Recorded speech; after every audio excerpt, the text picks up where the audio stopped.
வாழ்க வையகம், வாழ்க வையகம், வாழ்க வளமுடன். குரு புகழ் வாழ்க, குருவே துணை. குருவின் திருவடி சரணம், குருவின் மலரடி போற்றி.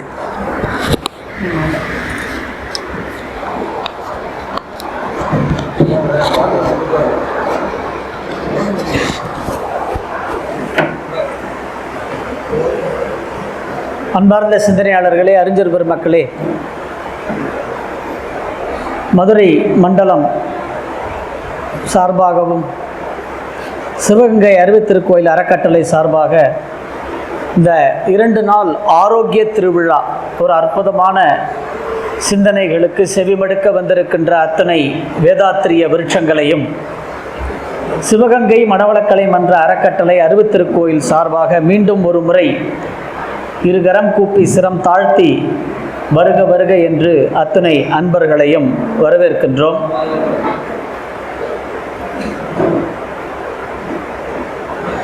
என்னை நன்றாக படைத்தனன் இறைவன், தன்னை நன்றாக தமிழ் செய்யுமாறு.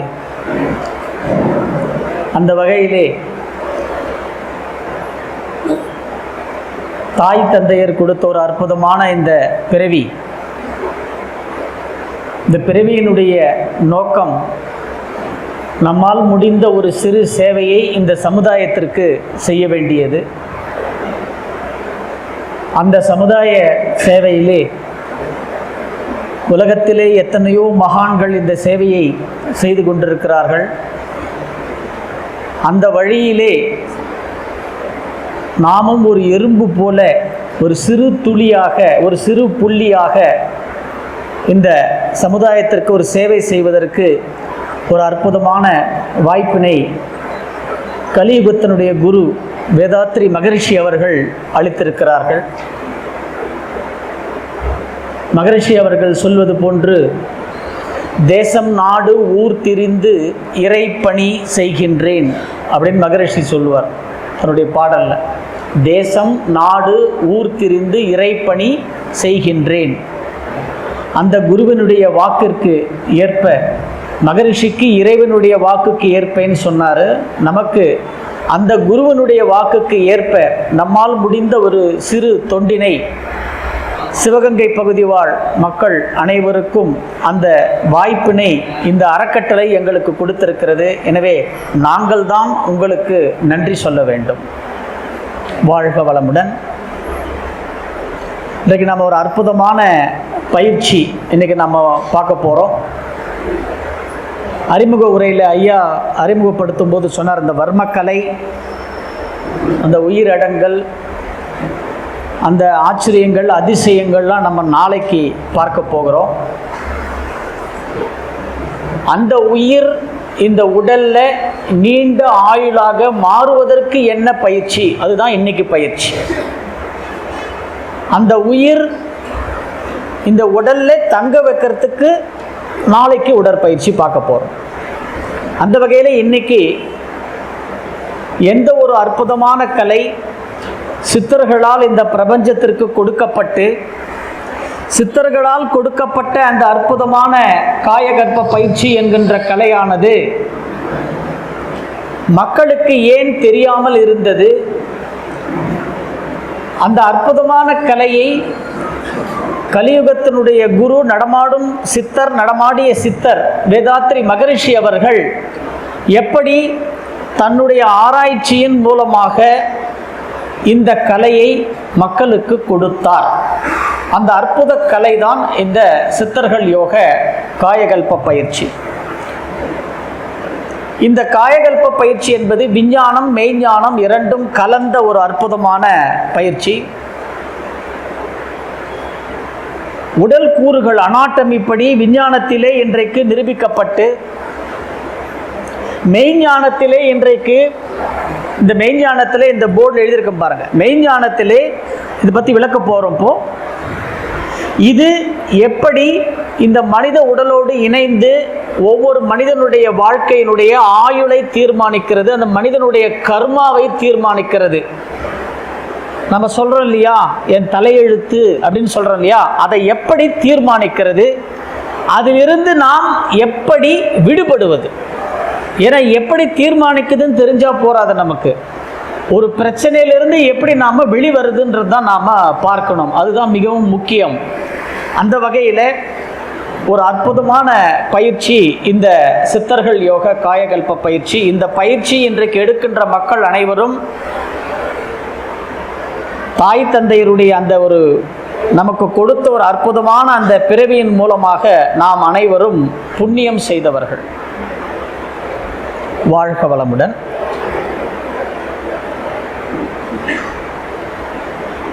ஆதி குருவே என்னை ஆண்ட பரம்பொருளே,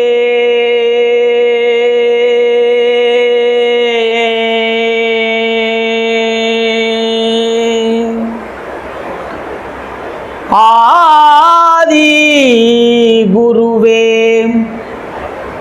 என்னை ஆண்ட பரம்பொருளே,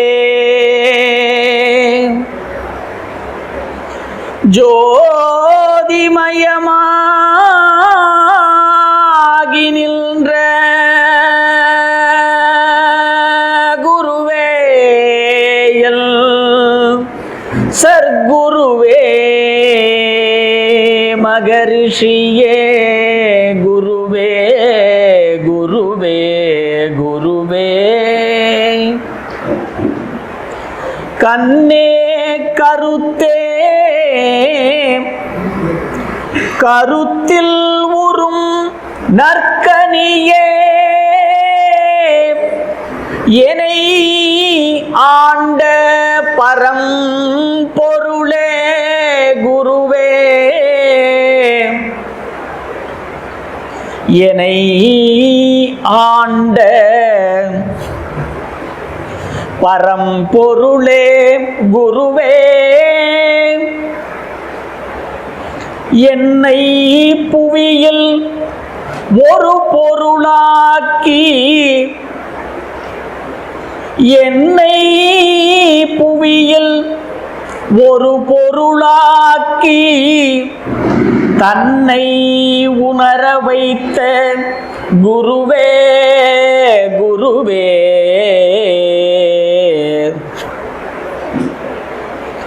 கலி தந்த வலி போக்க அற்புத கலையாம் உடற்பயிற்சி காய கற்பம் அகத்தவம் தந்த அருட்செல்வரே, குருவே, ஆணவம் கல்மம் மாயையை நீக்கிடும் அகத்தாய்வு தந்த அருள் நிதியே, மகரிஷியே, அருள் நிதியே, மகரிஷியே, அருள் நிதி தரவல்ல ஆனந்தமலையே, குருவே, அருள் நிதி தரவல்ல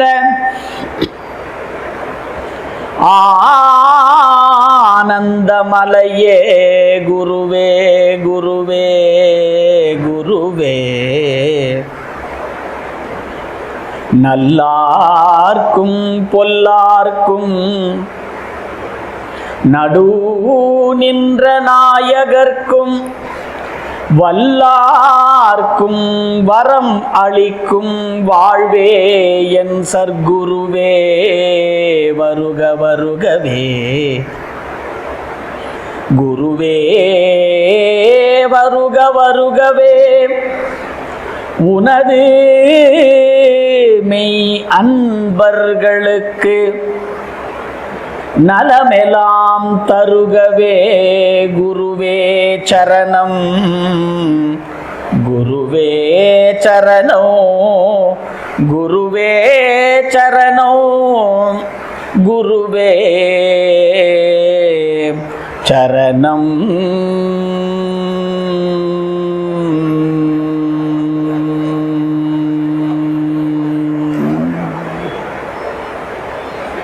வாழ்க வளமுடன். ஆமாம்.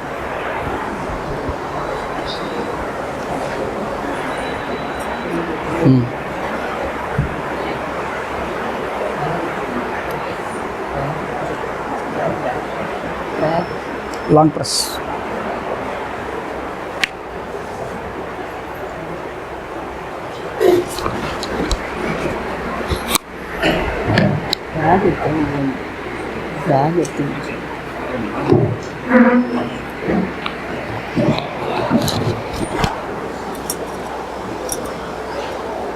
வாழ்க வையகம், வாழ்க வையகம், வாழ்க வளமுடன். குரு புகழ் வாழ்க, குருவே துணை. தெளிவு குருவின் திருமேனி காணல், தெளிவு குருவின் திருநாமம் செப்பல், தெளிவு குருவின் திரு வார்த்தை கேட்டல், தெளிவு குரு உரு சிந்தித்தல் தானே. சிந்தனையை உடல் நலத்தை சீரமைத்து உய்வித்த குருவே வாழ்க வளமுடன், வாழ்க வளமுடன், வாழ்க வளமுடன். அனைவருக்கும் காலை வணக்கம். ஒரு அற்புதமான நிகழ்வு, ஒரு அற்புதமான வாய்ப்பு எங்களுக்கு. ஐயா வரவேற்புரை சொல்லிட்டு அறிமுக உரை சொல்லும்போது நிறைய விஷயங்கள் சொன்னார். நன்றிகள் பல இருந்தாலும் இதற்கெல்லாம் மூல காரணம் ஆசான் அருள் தந்தை அவர்களின் ஒரு பெரிய கொடை. அவர் நம்ம ஒவ்வொருத்தரையும் ஒவ்வொரு வேதாத்ரி மகரிஷின்னு சொல்லியிருக்கிறாரு. அதை ஏற்று ஒரு சிறிய தொண்டனுக்கு தொண்டனாக சிறிய தொண்டு செய்து கொண்டிருக்கிறோம். ஐயா சொன்ன மாதிரி அந்த அளவில் ஒரு அற்புதமான வாய்ப்பை கொடுத்துருக்குறீங்க. இன்றைக்கி காயக்கல்ப பயிற்சி, மனவளக்கலையின் உச்சக்கட்ட பயிற்சி, ஆசான் அவர்களின் பெரும் கொடை இந்த காயக்கல்பம். காயக்கல்பம்னா நிறைய பயிற்சி எடுத்தவங்களும் இருப்பீங்க, புதிய அன்பர்களும் இருக்கிறீங்க, அதனால சொல்கிறோம். காயக்கல்பம் என்பது ஒரு மருந்தும் உண்டு சித்த மருத்துவத்தில். மூலிகைகளால் செய்யக்கூடிய காயக்கல்பம் இருக்குது, மெட்டல்ஸ் வச்சு செய்யக்கூடிய காயக்கல்ப மூலிகைகள் இருக்குது, இன்னமும் இருக்குது. இப்போ அந்த மூலிகைகளை நம்ம வள்ளல் பெருமான் கூட சொல்கிறாரு, அந்த மூலிகைகள்லாம் காயக்கல்ப மூலிகைகள்னு சில மூலிகைகள், மஞ்சள் கரிசலாங்கண்ணி, பொன்னாங்கண்ணி, இதெல்லாம் நம்ம உள்ளுக்கு எடுத்தோம்னா அது ஒரு தூதுவளை, இதெல்லாம் காயக்கற்ப மூலிகைகள். அப்பேற்பட்ட ஒரு காயக்கற்ப மருத்துவத்தை தாண்டி பயிற்சியாக ஆசான் அருள் தந்தை அவர்கள் சித்தர்கள் அருளிய இந்த காயக்கற்ப பயிற்சியை நமக்கு கொடுத்துருக்குறாங்க. ஆரம்பத்திற்கு, இந்த பயிற்சியின் ஆரம்பத்திற்கு முன்பாக ஐயா ஒரு பாடல் பாடினாங்க இல்லையா, ஆதி குருவே என்னை ஆண்ட சர்க்குருவே. அது ஐயா எழுதினது பாட்டு, எங்கள் ஐயாவை எழுதினது. காயக்கல்ப மூலிகை இது ஒரு பயிற்சி முறை. வேதங்கள் படிச்சிருக்கிறோன்னு சொன்னாங்க. 4 வேதங்கள், ரிக், யஜுர், சாம, அதர்வண வேதம். உண்மையில் சொல்ல போனால் இந்த கலியுகத்தில் 5வது வேதமாம் வேதாத்திரிய வேதம். இந்த 4 வேதத்தினுடைய சாரம் வேதாத்திரியம். உண்மையில் அதுதான் வேதம் படித்தவங்களுக்கு தெரியும். மனவளக்கலையை படிச்சுட்டா எந்த வேதத்தை படித்தாலும் நமக்கு சுலபமாக அர்த்தங்கள் புரியும். ஏன்னா இந்த பயிற்சிகள் அருள் தந்தை கொடுத்த பயிற்சிகள் சித்தர்கள் யோக காயக்கல்ப பயிற்சி இன்னைக்கு பார்க்க இருக்கிறோம். இந்த காயக்கல்பத்துடைய வரலாறுன்னு எடுத்து பார்த்தோம்னா சித்தர்கள் செய்ததாக சித்தர் கலை 60 ஆயக்கலைகள் 64 ஆதி சித்தனால் கொடுக்கப்பட்ட கலை இந்த காயக்கல்ப கலை. நம்மளுடைய ரெக்கார்ட் படி பார்த்தீங்கன்னா இது 5120 ஆண்டுகளுக்கு முன்னாடியும் காயக்கற்பம் இருந்திருக்குது. மகாபாரதம் நடந்து 5120 ஆண்டுகள் சொல்கிறாங்க. நமக்கு எல்லாருக்கும் தெரிஞ்சிருக்கும். இன்றைக்கும் அந்த பூமி இருக்குது, போர் நடந்த பூமி இருக்குது. அந்த போர்க்களத்தில் மகாபாரதத்தில் அந்த போரின் முடிவில் பீஷ்மர், பிதாமகர்னு சொல்லக்கூடிய பீஷ்மர் அம்பு படுக்கையில் படுத்துட்டு இருக்கிறார். அம்பு படுக்கையிலேன்னா அவர் ஒரு பெரிய சிரஞ்சீவி. அவருடைய வரம் எப்படின்னா, தான் எப்போ விரும்புகிறோமோ அப்போ தான் உயிரை விட முடியும். அந்த மாதிரி ஒரு வரம், எந்த நாள், எந்த திதி, எந்த நேரத்தில் உயிரை விடணும்னு வரம் வாங்கிட்டு வந்தவர்.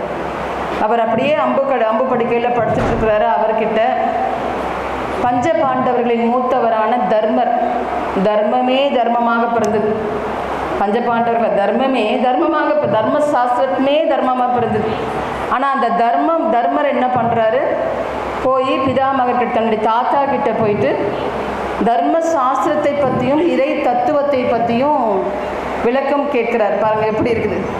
ஏன்னா கற்றது கையளவு கல்லாதது உலகளவுன்னு சொல்லுவாங்க. அப்போது அவரை போய் கேட்குறாரு. கேட்கும்போது பிதாமகர் பீஷ்மர் என்னெல்லாம் இருக்குன்னு சொல்லிட்டு வர்றார். இறைனா என்ன, இறை தத்துவத்தை அவருக்கு போதிக்கிறார்.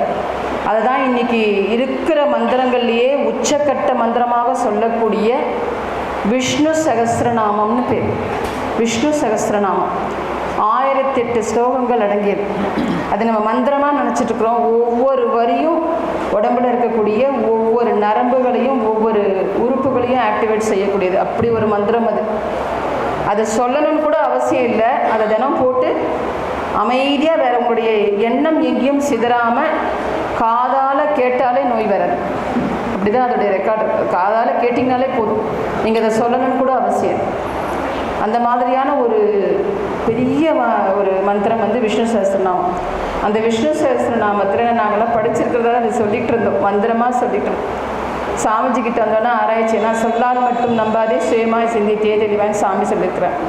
இப்போ ஆராய்ச்சி பண்ணும்போது கண்டிப்பாக இது இவ்வளோ சிறப்பாக சொல்கிறாங்களோ, இதில் ஏதோ விஷயம் இருக்குன்னு பார்க்கும்போது 30வது பாடலில் அதில் காயகல்பத்தை பற்றி சொல்கிறது. ஓஜஸ் தேஜோ தியுதிதரஹா பிரகாசாத்மா பிரகாசனஹான்னு வரும். ஓஜஸ் யார் ஒருத்தர் பயன்படுத்துகிறாங்களோ அவங்களுடைய ஆத்மா எப்படி இருக்குமா, உடல் விட்டுருங்க, ஆத்மா பிரகாசமாக இருக்குன்னு அதில் சொல்லியிருக்கு. ஓஜஸ் தேஜோ துடிதரகா பிரகாசாத்மா பிரகாசனஹா அப்படின்னு பீஷ்மர், பிதாமகர் பீஷ்மர் தர்மருக்கு சொல்லியிருக்கிறார். அந்த விஷ்ணு சஹஸ்ரநாமம் நிறைய இருக்குது. இப்போ முதுகுவலி பிரச்சனைனா இது, ஏன்னா மாத்திரைகள் இருக்குது. ஏன் மந்திரங்கள் எல்லாரும் உச்சரிக்கக்கூடாதுன்னா நம்ம சொல்கிறோம், ஏன் நம்ம சொல்லக்கூடாது அப்படின்னு நினைக்கிறோம். அப்படி கிடையாது. கரெக்டாக நீங்கள் ஒரு மாத்திரை கீழே இறக்கி சொன்னீங்கன்னா கூட பிரச்சனை வந்துடும்.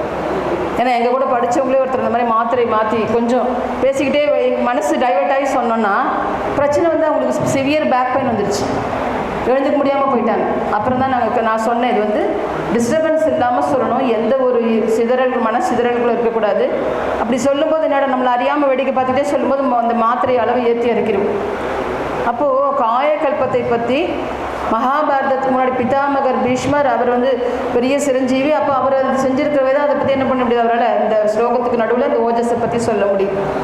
அதே மாதிரி சித்தர்கள் நிறைய இந்த காயகல்பத்தை பற்றி பாடல்களின் மூலமாக நிறைய நுணுக்கங்கள் கொடுத்து சொல்லியிருக்கிறாங்க. தமிழ் பாடல்கள், தமிழ் தான், சுத்த தமிழ் வார்த்தைகள் தான். ஆனால் நமக்கு என்ன பண்ணுறதில்ல, நம்ம இப்போ இருக்கிற தமிழ் வார்த்தைகளுக்கு நம்மளால் அதை புரிந்து கொள்ள முடிவதில்லை. நான் காயகல்பம் என்பது அப்பேற்பட்ட ஒரு சிறப்பு வாய்ந்தது. காயகல்பம், காயம் என்றால் உடல், கல்பம்னா அழியாதது, இம்மாற்றல்னு சொல்கிறாங்க. இந்த உடல் அழியாமல் வைத்துக்கொள்வதற்கான ஒரு பயிற்சி.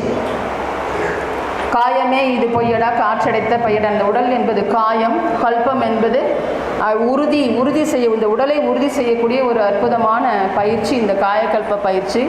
நெக்ஸ்ட், அப்போது இது வந்து ஒரு மருந்து கிடையாது, மூலிகையாக இருந்தது. இப்போது பயிற்சியாக, ஏன்னா மருந்து கூட நம்ம ஒரு நாள் எடுப்போம் விட்டுருது. பயிற்சி தொடர்ச்சியாக செய்யும்போது முயற்சியுடன் நமக்கு பல பிரச்சனைகள் தீரும். உடல் மட்டும் உறுதியாக இருக்காது, உயிரும் மனமும் உறுதியாக இருப்பதற்கான ஒரு அற்புதமான பயிற்சி இது சித்தர்கள் மூலமாக கொடுக்கப்பட்டது. ஏன் அவங்க வந்து பாடல்களில் சூக்ஷ்மமாக கொடுத்தாங்க, ஏன் வெளிப்படையாக கொடுக்கலன்னா அதை தவறாக செய்து, அதனால் எப்படி மந்திரங்கள் தவறாக சொன்னால் உச்சரிப்பினால் பாதிச்சிடுமோ அதை மாதிரி உடல் பாதிப்பு வரக்கூடாது மற்றவர்களுக்கு அப்படின்ற ஒரு நல்ல நோக்கத்தோடு அவங்க சொன்னது ஒரு அற்புதமான பயிற்சி. சிவவாக்கியர், ஔவையார் எல்லாரும் இந்த காயகல்பத்தை பற்றி தொடாத மகான்களோ இருக்கவே முடியாது. ரொம்ப அழகாக 18 சித்தர்கள் நமக்கு எல்லாருக்கும் தெரிந்தது. இந்த 18 சித்தர்களின் தலைமை யாருன்னா ஆதி சித்தர்னு சொல்லக்கூடிய சிவன் தான் தலைமை. இந்த 18 சித்தர்களுக்கு முன்னாடி இது நவநாக சித்தர்கள்னு இருந்திருக்கிறாங்க. அதோடைய ரெக்கார்ட்லாம் நிறைய இருக்குது. சித்தர்கள் பற்றி படிச்சுக்கிட்டே போகலாம் நம்ம. இந்த 18 சித்தர்கள்லேயும் நிறைய இடங்களில் மாறுபாடுகள் வரும்.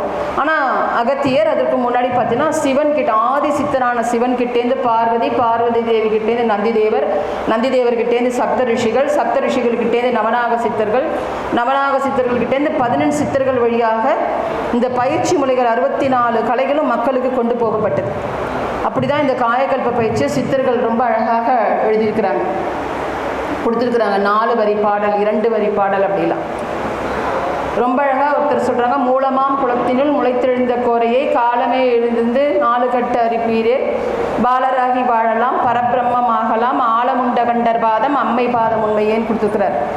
காலங்கார்த்தால் விடியற் காலையில் எழுந்து யார் இந்த பயிற்சியை செய்கிறாங்களோ அவங்களுக்கு எப்படி இருக்கும் ஆயுள் நல்ல விருத்தியாக இருக்கும் அப்படின்ட்டு. ஏன்னா எல்லா பாடல்கள் உங்களுடைய புத்தகம் புதிதாக வந்த அன்பர்களுக்காக சொல்கிறோம். 11வது பக்கத்தின் 14வது பக்கம் வரைக்கும் பாடல்கள் நிறைய இருக்குது. ஆசான் அருள் தந்தை அவர்களும் நிறைய பாடல்கள் காயகற்பத்தை பற்றி நமக்கு கொடுத்துருக்குறாங்க.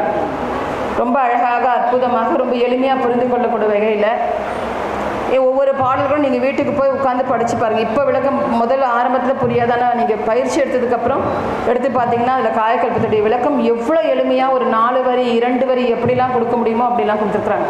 அதில் குறிப்பாக சிவவாக்கியர் சொல்லும்போது, உருத்தரித்த நாடியில் ஒடுங்குகின்ற வாயுவை கருத்தினால் இருத்தியே கபாலமேற்ற வள்ளீரேன் விருத்தரும் பாலராவார் மேனியும் சிவந்திடும் அருள் தரித்த நாதர் பாதம் அம்மை பாதம் உண்மையே அப்படின்னு கொடுக்குறார். அப்போ உருத்தரித்த நாடியில் இந்த 4 வரியில் காயகல்பம் இருக்குங்க. ஏதாவது புரிஞ்சுதுங்களா? புதுசாக வந்தவங்களுக்கு கேட்குறோம், பழைய அன்பர்களுக்கு நமக்கு தெரியும். 4 வரியில் காயகல்பத்தை கொடுத்துருக்குறாங்க. இந்த பாடலை சொல்லிட்டு தான் காயகல்பம் நம்மளால் அனுப்பிச்சிட முடியும். ஆனால் ரொம்ப அழகாக உருத்தரித்த நாடியில் இந்த உடம்புல நாடி, ஏதோ ஒரு நாடி இருக்குது. ஒடுங்குகின்ற வாயுவை, அந்த நாடி என்றால் காற்று ஓட்ட பாதை, நரம்பு என்றால் இரத்த ஓட்ட பாதை, நாடி என்பது நரம்புகள் கூடவே ஓடக்கூடிய காற்று ஓட்ட பாதை. ரத்த ஓட்ட காற்றோட்ட வெப்ப ஓட்டத்தில் தடை வந்தால் மட்டும் நமக்கு பிரச்சனை. அது இந்த காற்றோட்டம்னு சொல்லக்கூடிய அந்த நாடிகளில் பிரச்சனை வந்தாலும் நமக்கு என்ன ஆகிடுங்க, உடம்புல பிரச்சனைகள் வந்துடும். அதுதான் ரொம்ப அழகாக சொல்கிறாங்க, உருத்தடித்த நாடியில் ஒடுங்குகின்ற வாயுவை பாருங்க. கருத்தினால் மனம், கருத்து என்ற வார்த்தைக்கு மனம் என்ற ஒரு பொருள் உண்டு. கருத்தினால் இருத்தே எங்கே ஏற்றணுமா, கபாலம் ஏற்ற வள்ளீரேல், கபாலத்தில் ஏற்றினீங்கன்னா விருத்தரும் பாலராவார். வயசானவங்க கூட விருத்தர்னா வயதானவர்கள், தமிழ் வார்த்தைங்க பாருங்க ரொம்ப அழகாக. விருத்தரும் பாலராவார் மேனியும் சிவந்திடும். மேனினா நம்ம உடம்பு சிவப்பாயிடும் அர்த்தம் இல்லைங்க, நம்முடைய உடல் வனப்புன்னு சொல்லுவாங்க. வனப்புனா அந்த உடல் அமைப்பு நல்ல ஒரு இளமையாக அப்படின்னு அர்த்தம். அந்த அளவில் விருத்தரும் பாலராவார் மேனியும் சிவந்திடும் அருள் தரித்த நாதர் பாதம் அம்மை பாதம் உண்மையேங்கிறார். அருள் தரித்த யார்? ஆதி சித்தனுடைய சாட்சியாக, என் அம்மையப்பர் சாட்சியாக நான் இதை சொல்கிறேன். இந்த பயிற்சி செய்கிறவங்க இப்படிலாம் ஆயிடுவாங்கன்ட்டு சிவவாக்கியர் அறுதிட்டு சொல்கிறார்.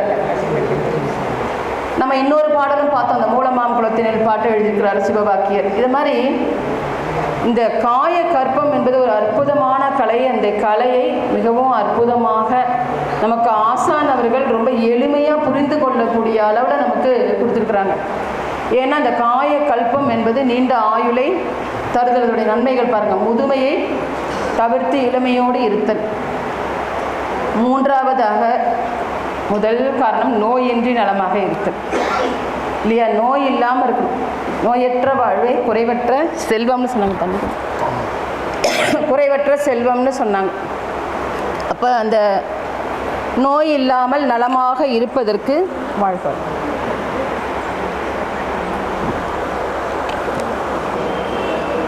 ரொம்ப ரொம்ப நோய் இல்லாமல் இருப்பது தான் இப்போ ரொம்ப முக்கியம். சின்ன குழந்தையிலேருந்து பெரியவங்க வரைக்கும் பல நோய்கள். ஏன் அப்படின்னா, நோய் என்பது சித்தர்களுடைய கூற்றுப்படி எப்படின்னா 4448 வியாதிகள் நமக்கு வரும். ஒவ்வொருத்தருக்குள்ளேயும் இருக்குது.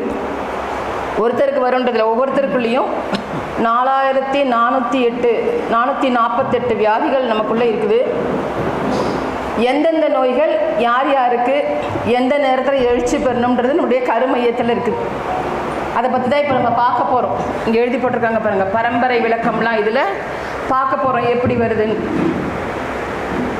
இப்போ வந்து போச்சுங்களா கடைசியாக கொரோனா, அதோட அந்த கொரோனாவோடு சேர்த்து இந்த 4448 வியாதிகளில் 600க்கு மேலே 610 என்னமோ கொஞ்சம் கலந்துருக்குதான், இவ்வளோதான் கண்டுபிடிச்சிருக்கிறாங்க. இன்றைய விஞ்ஞானம் 600 சில்லற வியாதிகளை தான் கண்டுபிடிச்சிருக்கு. இன்னும் என்ன இருக்குதுங்க, 4448 நீங்கள் மைனஸ் பண்ணி கணக்கு போட்டுக்கோங்க.